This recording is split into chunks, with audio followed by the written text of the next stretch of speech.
Assalamualaikum warahmatullahi wabarakatuh. Sebelumnya, perkenalkan nama saya Desi Safitri. Saya adalah mahasiswi semester 3 Universitas Nahdlatul Ulama Lampung, program studi pendidikan guru sekolah dasar. Jadi, di sini saya akan membahas tentang komponen-komponen pengembangan kurikulum guna memenuhi tugas mata kuliah kurikulum dan pembelajaran. Komponen-komponen pengembangan kurikulum itu sangatlah dianggap penting guna tercapainya suatu tujuan pendidikan nasional. Lantas, apa saja yang terdapat dalam komponen-komponen pengembangan kurikulum tersebut?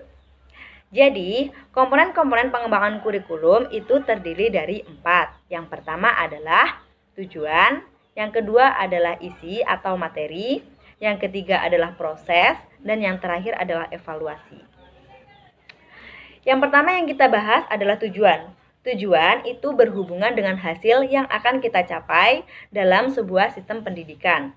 Sama seperti halnya dengan hierarki tujuan pendidikan, yang pertama yaitu rumusan Undang-Undang Dasar 1945, yang kedua adalah tujuan pendidikan nasional, yang ketiga adalah tujuan institusional atau yang sering kita dengar dengan standar kompetensi lulusan atau SKL, yang keempat adalah tujuan pembelajaran atau kompetensi dasar dan kompetensi inti, dan yang terakhir adalah indikator.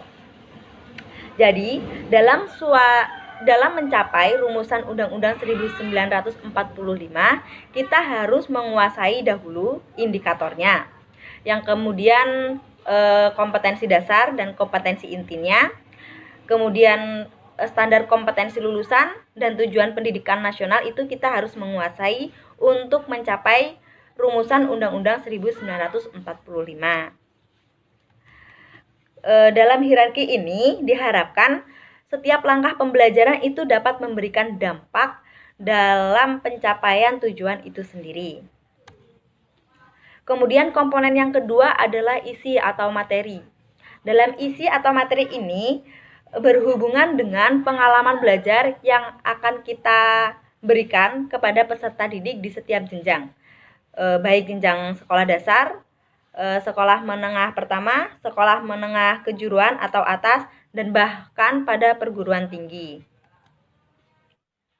Komponen yang ketiga adalah proses, di mana proses ini dibedakan menjadi 2. Yang pertama adalah proses dalam skala besar dan proses dalam skala kecil. Proses dalam skala besar atau makro itu adalah bagaimana proses diselenggarakan dalam setiap jenjang pendidikan, baik di SD, SMP, SMA, maupun perguruan tinggi. Sedangkan proses di skala kecil atau mikro itu membahas tentang bagaimana strategi yang akan kita pilih dalam pembelajaran. Kemudian yang keempat adalah evaluasi. Evaluasi ini merupakan komponen yang terakhir dalam komponen pengembangan kurikulum.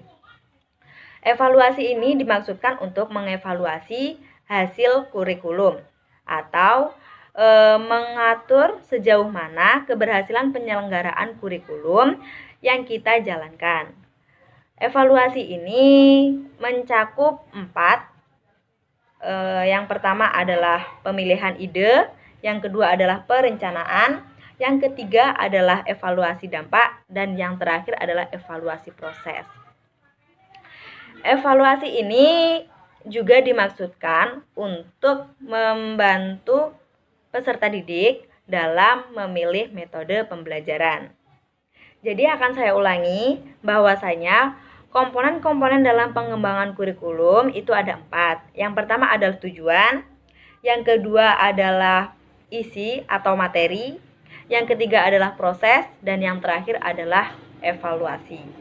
Jadi, keempat komponen ini sangat berhubungan satu sama lain. Jadi, walaupun ada satu komponen yang sakit, maka 3 komponen ini tidak dapat berjalan dengan lancar. Begitu juga sebaliknya.